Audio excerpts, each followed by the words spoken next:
Breaking Point is out. I encourage everyone to buy it. It goes through what we went through during the election. It goes through the threats within, the threats without. But let me ask you this. Has the response, and I want to hear from both of you on this, has the response from the Carney government since they took office been ambitious enough, or has it been tepid? What are your thoughts? I'll just answer quickly and then and let Darrell wrap up. There are areas it's too it's too soon to tell.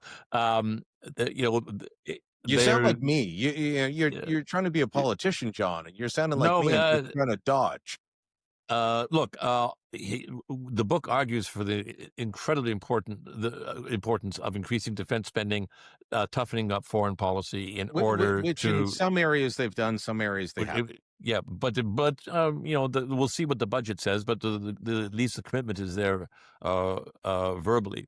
Can they get agreement on infrastructure projects that are economically viable, and will work to increase trade? Well, we're going to see about that, aren't we? Will you be able to reconcile the conflicting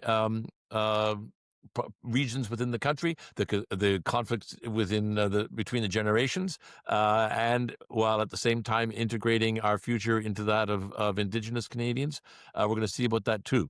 These are very, very big challenges, and I think, at least in the way he talks, Carney recognizes most of those challenges. The question is now whether he or Pierre Poilievre or somebody else is able to actually manage the situation, and bring what is really transformative change to the country. Yeah, I would say that I think that there's an intellectual understanding of some of the things that we're talking about here, and you've seen it in some of the what I would call they may have been spiritually difficult for the Liberals, but they were just kind of no-brainers for anybody else, like getting rid of the carbon tax and increasing defense spending and doing some of the things that were kind of the easier things that were within the mandate of the federal government to be able to do on their own.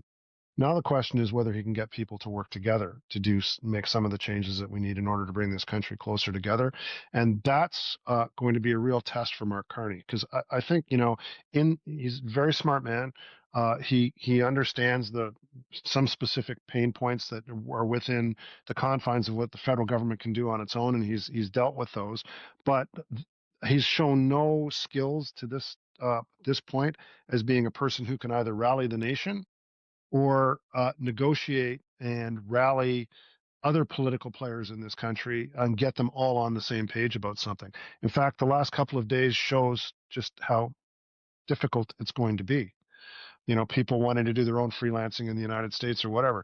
And that is a set of skills that we have not seen yet from this prime minister. He may have them, but that's going to be the true test of his leadership, not increasing defense spending to 5%, because that's something he can do on his own.